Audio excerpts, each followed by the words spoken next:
There are more and more individuals struggling with mental health illness living on the streets of St. Croix, and currently there is no comprehensive mental facility on the island to provide service. Yes, most definitely. In the district of St. Croix, we have a mental health situation where people walk in the streets.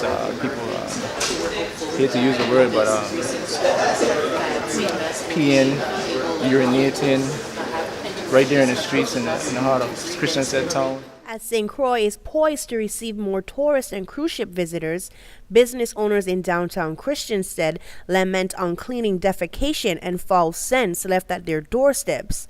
But even more paramount, business owners express that they are afraid for their safety. There is a homeless that masturbate in Panam Pavilion in a daily basis, as well as another one walking around showing his private parts. All of that is against the law. I think what we've been ignoring is the fact that the topic about mental illness and homelessness was not an actual priority here in the territory. It was something that was swept under the table, under the rug, where unless it is something major, a crime incident, or somebody bring it, that it hit home, then we will discuss that topic. So right now we're seeing people sleeping on the street. It's like you wake up and you look to your left, you look to your right, it's right there in front of your face, or you can't do nothing else except address it now because it's like an epidemic hitting the Virgin Islands. The Juan F. Louis Hospital's mental health unit was closed in 2012, and there are 700 persons registered in a territory that should be receiving behavioral health outpatient services. What's worse is that more homeless individuals suffering from mental health illness are showing up in the territory, especially on St. Croix.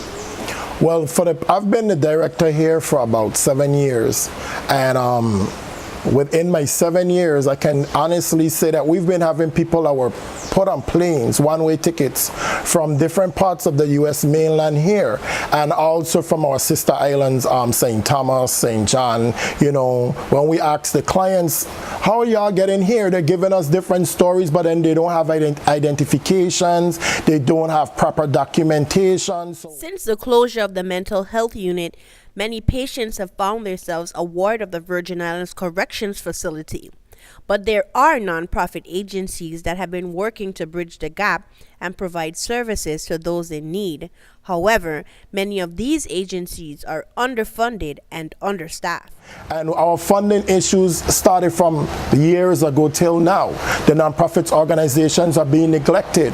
When it comes to funding issues, we get appropriation from the government. It takes us a very long time to even get that appropriation. Legislation to establish a behavioral facility on the island of St. Croix was proposed by Senator Novell Francis, Nellie Rivera O'Reilly, and Kurt VLA, along with co-sponsor Janelle Saroom. They proposed to provide an operation inpatient and outpatient treatment program and behavioral health care facility.